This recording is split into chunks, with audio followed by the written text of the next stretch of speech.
Good morning, good afternoon, good evening, Fabulites. I have no idea where oh, there it is. I think that's the camera up there.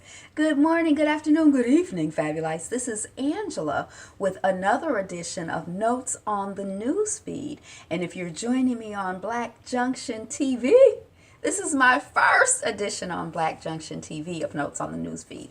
Notes on the Newsfeed is my segment where I share with you headlines from my newsfeed because we all need a survey of what's going on in the world, or I do. And you joining me and getting my survey of what's going on in the world. And I also share with you my thoughts and ideas and perspectives on the headline, the subject matter at large, the article, if I've had the opportunity to read it, or just some loosely connected thread of je ne sais quoi. But as the title says, it's not news. It's just my notes on the news feed. The channel is Be Fabulous You. Thank you so much for subscribing, liking, commenting, and all of those good things that we do on social media. Let us proceed with the notes on the news. Okay, let's go. So,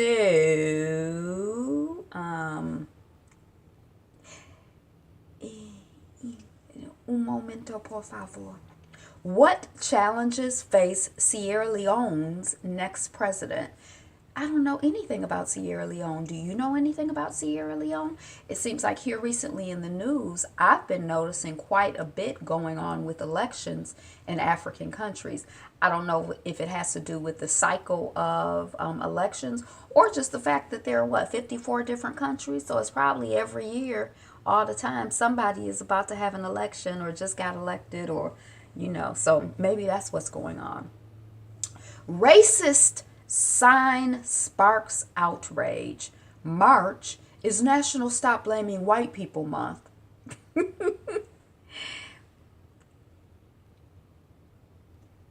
White people are something, aren't they?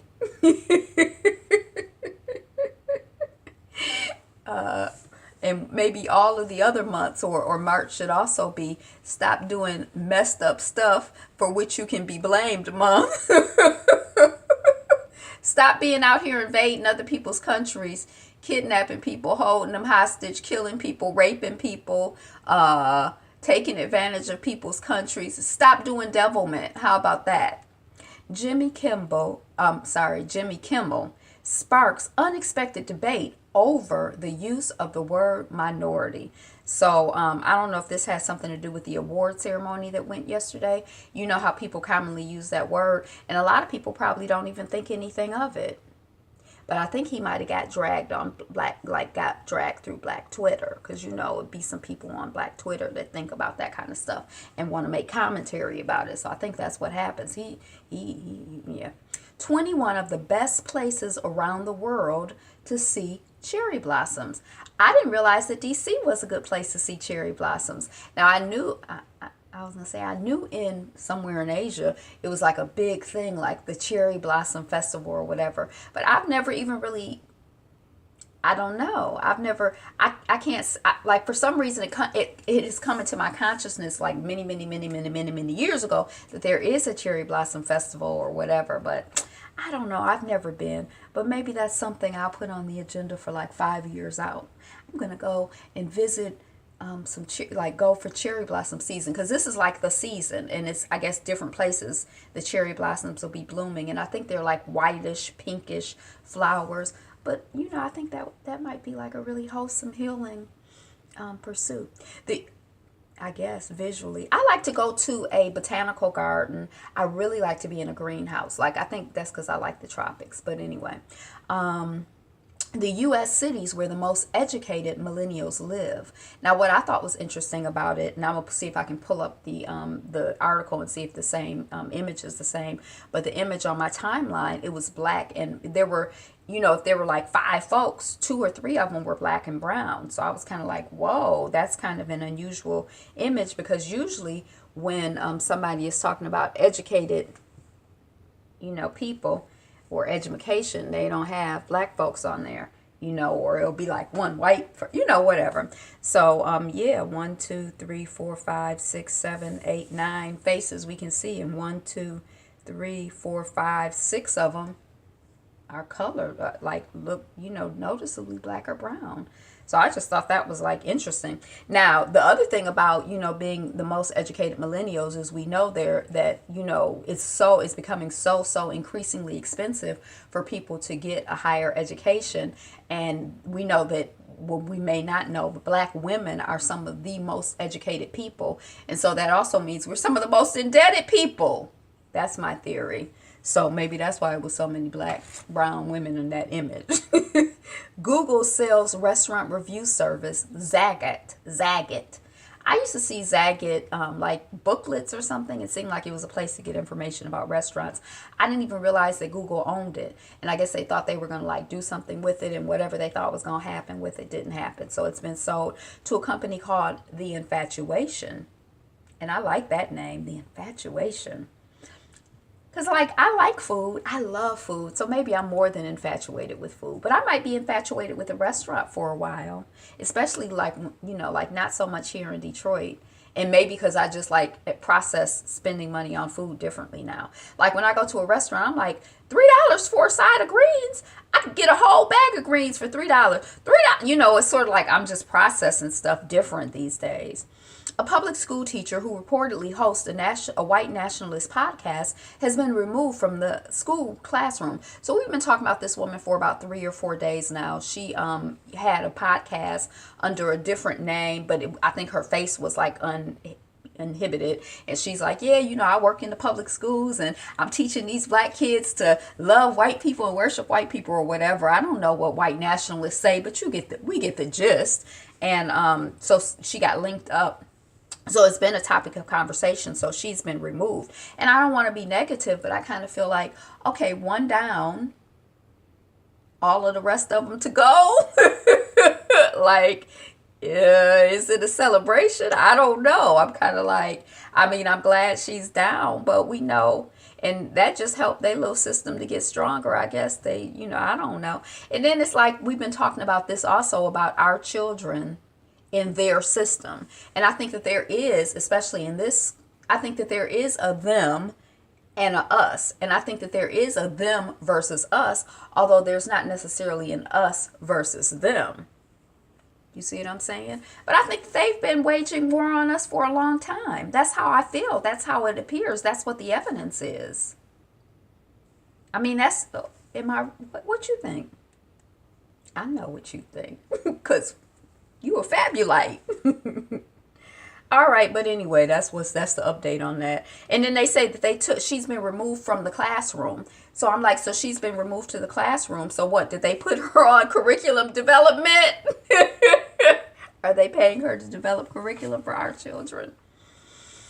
That's not funny. It's not funny. But it's funny how, yay, it's a victory. But like, is it a victory? And like, what does it really mean? And what's the implications really? And what, this one person represents like the tip of the iceberg of so much. Yankee and Confederate kitchens, how cookbooks tell the story of famine and slavery during the Civil War. Now, apparently during the Civil War, the South was sort of like blocked in, so they couldn't really get to where they could get good food, as part of warfare. The North was trying to starve out the South, and the North had access to all the food. But they were just saying that, when you think about researching the history of a culture, or, you don't necessarily think about the food, but I actually do. I think food, cookbooks, I think any document gives you insight into the culture and the society and their values and their system. But they're like, oh, you can see, that black folks were enslaved, even in these cookbooks. They called them contraband. Here's a peach cobbler recipe from Contraband. They called us contraband. I think that, But anyway, okay, let us proceed. Let's keep it moving.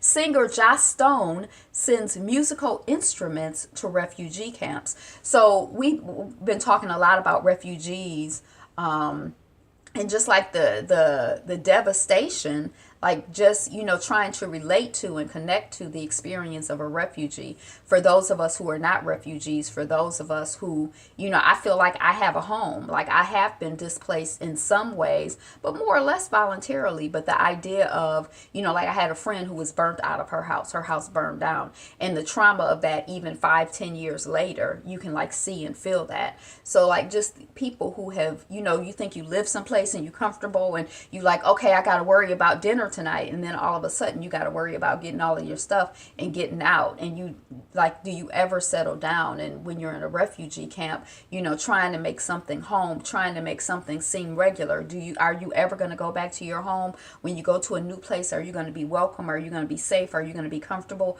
Are you going to be able to establish yourself? When we look at the history of our people in this country, and even as an enslaved person who ran away, and maybe you were living someplace, but you were really kind of like couldn't really settle necessarily, because the laws changed. People might see you, and you might have to run again, and you never knew when that might happen, or even after the period of official, formal, chattel slavery, before they changed it into, prisoner slavery and other things.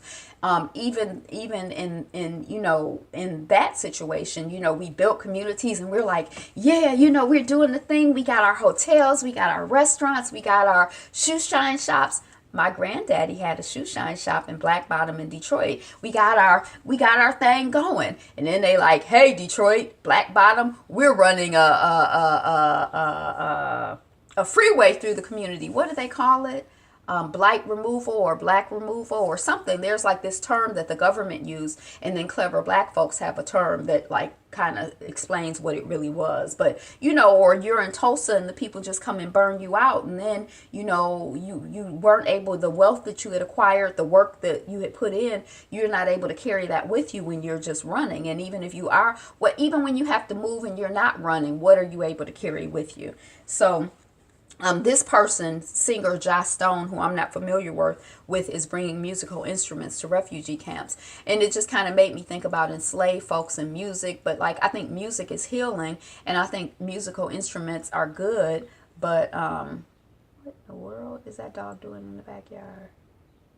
Musical instruments are good, and like art and creativity, I think, is really, really important, and like a healing modality and a great tool.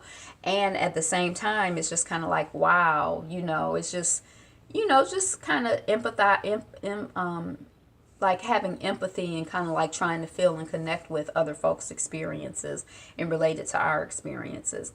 Big Cheese Festival, we're the Big Cheese Festival, apologizes for running out of cheese. They like, come to the Big Cheese Festival, we gonna have cheese and beer. And when the people got there, they were running out of cheese, and then they really didn't have any good beer, and the people were unhappy. They charged them 22 pounds, 22. So a pound, what is that, like $40, $12? I don't know, but 22 pounds. So the people complained on the social media about the Big Cheese Festival. Is this a luxury prison? I think it's talking about the prison system in Sweden, how they encourage the guards to build relationships with the people who are imprisoned, how people feel like, they don't treat them bad enough or whatever in prison, but they have the lowest recidivism rate in the world. I think that's what I read in the article.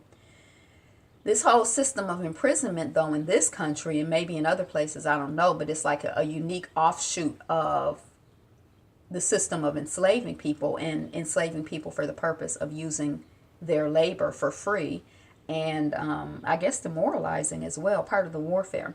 Slim Thug, who I'm not familiar with, talks gentrification, building affordable housing, and making positive music. But I think when I looked on the article, they were saying years ago when Slim Thug got offered a music contract, he like, no, I'm going to stay independent. And people are like, you're crazy. And now everybody want to be independent. So they're saying that Slim Thug is sort of progressive in how he thinks and processes. So I was kind of like, okay, I might have to, look into Slim Thug. North Korea's Kim Jong-un meets with South Korean envoys. Students in Portsmouth, first to take Hinglish course. Now, when I was in New York, I heard about Spanglish. It was like a combination between Spanish and English. And really, it wasn't like an official language necessarily. It was just that, people would use, words from Spanish or English and Espanol and English and all in one sentence. That's what it seemed like to me from the outside. And that's the same thing. Hinglish is Hindi in English. Now, I don't know if it's the same thing because they're teaching a course. Maybe there's something very structured about it. I noticed when I was in India, almost everybody spoke English among, Hindi, and it seemed like at least one other language. And some people spoke 5 languages. And I think that's the same in other parts of the world as well. I'm going to move my studio upstairs because I noticed when I was looking at some of my playbacks how much this dog activity is going on. Oh, but since I'm not live, I can pause. So hold on a sec. Oh, he stopped barking. Daggone. But I am going to eventually move my studio upstairs. NYPD blasted for arresting blacks and Latinos at higher rates for marijuana stops. Who blasted them? Someone on Twitter or the mayor or the governor, or certainly not President Zero. So I didn't look at the article. I'm just looking at the headline. Why a wrongfully imprisoned Kansas man will receive no compensation from the state. I don't know why I didn't read the article, but my theory would be that it's not an uncommon practice. I think this man, I did click on it, and he was in jail for 25 years, and they like, oops, sorry, bye. I think that when, since we come from a people who have been wrongly imprisoned and had our labor stolen and been raped and beaten and brutalized and traumatized, harassed, and other messed up things, that if you start giving, reparations to this one, we could start, we can use that for our case building. I don't know why. But, and I think they just feel entitled to imprison us. And they're like, oh, well, what you gonna do? So I don't know. I'm surprised that the title says why. Like, can you explain it? What is the explanation for that? How do you take 25 years of somebody's life and not even attempt to compensate them? Because as you know, I always say, you can't, if you've taken a minute of my life, you can't give it back to me. So how can you compensate me for it? And certainly 25 years of my life locked up in prison, how you going to pay me? Well, how much money compensates me for that? I can't. Now I'm 50 instead of 25. Now I've been eating your processed, moldy, jacked up prison food for 25 years. What has that done to my system? Now I've been locked up and not in the free air for 25 years. What has that done to my mind and my spirit? How you going to, how do you even, I don't understand. I've probably been, had to fight for my life. I've learned a whole different culture. I've been away from my family and friends. Those relationships are, you can't recover 25 years of relationship building that you didn't do. What does Italy's election result mean? So Italy has elected some people into government, or a government that is like, I think they said that they're like anti-immigrants. Let's see. But it reminds you of what's going. It reminded me, and maybe you too, of what going on in this country here. The leaders of 2 anti-establishment parties, the Five Star Movement and the Anti-Illegal Migrant League Party, are setting their sights on power after the Italians backed populist politicians. They were once outsiders in politics in Italy, and now they've become mainstream. Yeah, so it sounds like the same old stuff is here throughout the world. So I think, just to try to keep my consciousness on the fact that, and our consciousness on the fact that a lot of the patterns, a lot of the themes that we see in this country are not isolated to this country or our experience. Not to say that they're exactly the same throughout the world, but just, to have like a consciousness that, allows us to process in a different way. ISIS video shows deaths of U.S. soldiers in Niger ambush. And this is, remember the congressperson, the congresswoman who had the cowboy hat, who, was it John Kelly or someone in Zero's administration called her an empty barrel because she was advocating for one of her constituents' wives and her constituent who had been killed in Niger. And they couldn't really get a good story of what had happened and why, even why the young man was in Niger. His body came back. They would not let the wife look at the body. And she had some relationship, this congressperson had some relationship with this family. I think in addition or above and beyond them just being constituents. And then when Zero went to call the wife to, oh, here are my condolences. Your husband, your guy, he knew what he was signing up for, was the way more or less that the wife felt that he was talking to her. She didn't feel comforted at all. So anyway, now video footage has been released. I think that it's coming, it's from the perspective of one of the soldiers. Some of the footage is from the perspective of one of the men that was killed. So that footage is out there now.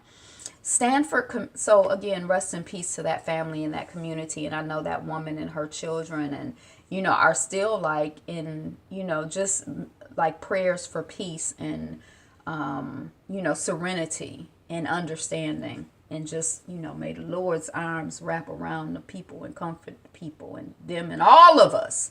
Comfort us, Lord, comfort us. Stanford computer science students want Apple to make a mode for the iPhone that only allows calls, texts, and photos. Now, I think that my mother's husband would benefit from that type of phone. That's just simple and straightforward. All of the other stuff, that's not really his thing. Now, their thing is, Apple, you say you want to be a good corporate citizen and you're steadily getting people addicted to all of the bull. Give people an option to, use a phone without having to, being exposed to all of the bull. Black Mirror renewed for season 5 by Netflix. Uber is disputing a story that suggested its drivers were making less than minimum wage. It said Uber and Lyft people were making $3.37. So the person who did the research, I think it was at Stanford or Harvard, said they're going to look back over their numbers. One, I was kind of surprised that they said they were going to look back over their numbers, because I feel like, did you not look over your numbers before you did it? Or are you just being cordial, well, I'll look back over those numbers. And then two, it was whatever the college or university was, it was Harvard, Stanford. It was someone who I would think, it's probably a reliable resource, I would think. Lupita Nyong'o wore glasses to present at the Oscars, and the internet totally loved it. I wear glasses. Did you notice? Does the internet love me? Tiffany Haddish promised she would keep re-wearing her $4,000 Alexander McQueen dress, so she repeated it at the Oscars, and I'm here for it. I thought it was funny. I didn't know I think it's funny. U.S. aircraft, I didn't really watch I watched maybe 10 minutes here or there. U.S. aircraft carrier Kyle Vinson in historic Vietnam visit. I think they were saying that this region of the world is getting a lot of American military showing up there more than has been in a while, but I can't remember. Sandwich First Baptist Church, oldest black church and first stop on the Underground Railroad. It's in Windsor. It's in Canada. It's right over the Detroit border. And I have learned in the last year or so just a lot about, freedom seekers in this region of the country. Historically, and I guess present day too. History-making Oscar winner Jordan Peele on the renaissance of black filmmaking. Backstage video. And they have a renaissance in quotes as though there's never been, any black filmmakers. But I was kind of interested because there are black filmmakers.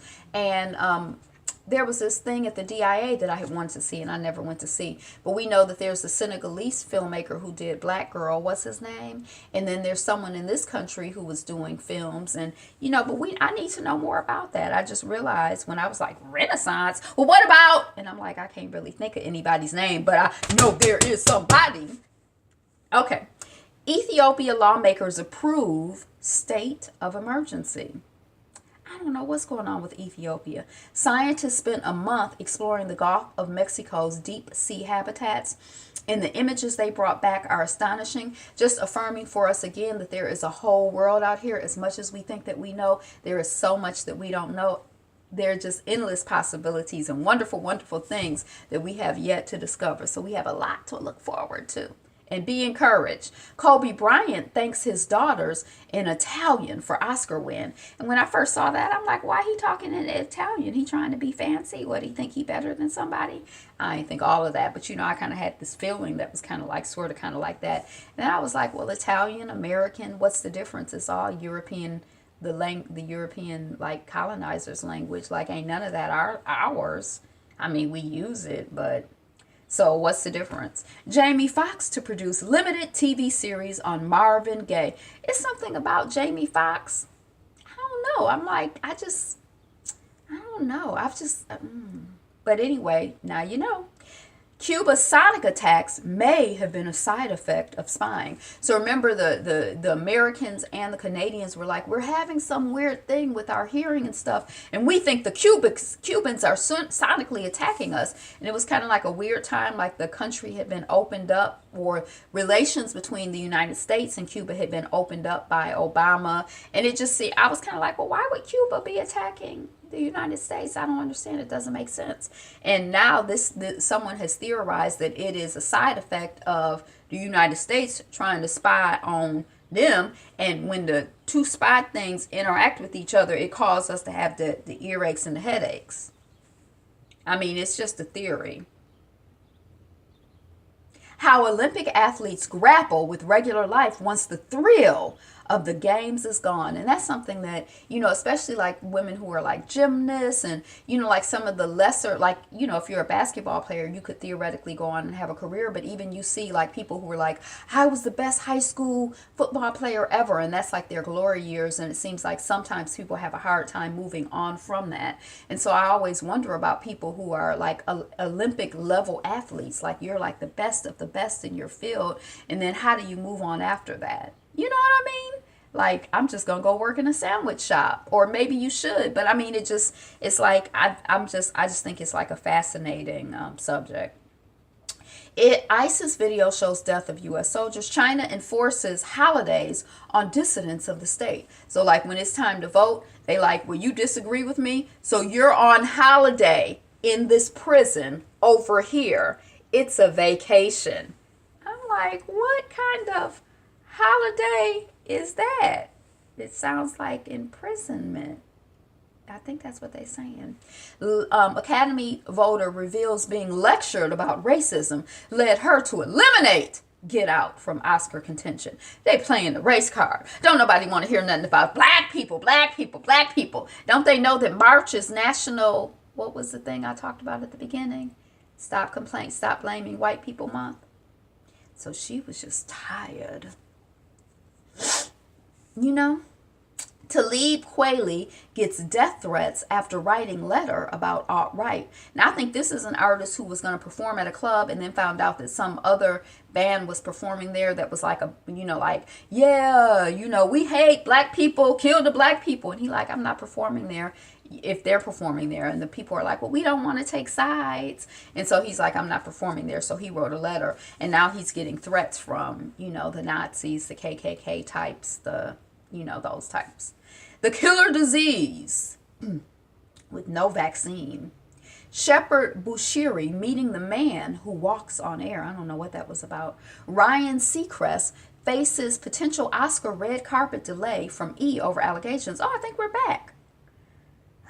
Okay, so we've looped back around. This is another edition of Notes on the News Feed completed. Thank you so much for liking, commenting, sharing, subscribing. I'm working on 1,000 YouTube subscribers, and I'm also working on, I guess, my first 33 Black Junction TV subscribers. I'm working on 1,000. I'm working on 33. I'm working on 1,000. I'm working on 33. So if you're one of my first 1,000 and or 33 subscribers, yay! Thank you, thank you, thank you, thank you, thank you. I love you. Today is the best day ever. Be you. Be fabulous. Be fabulous. You. Be you. Be fabulous. Be fabulous, you.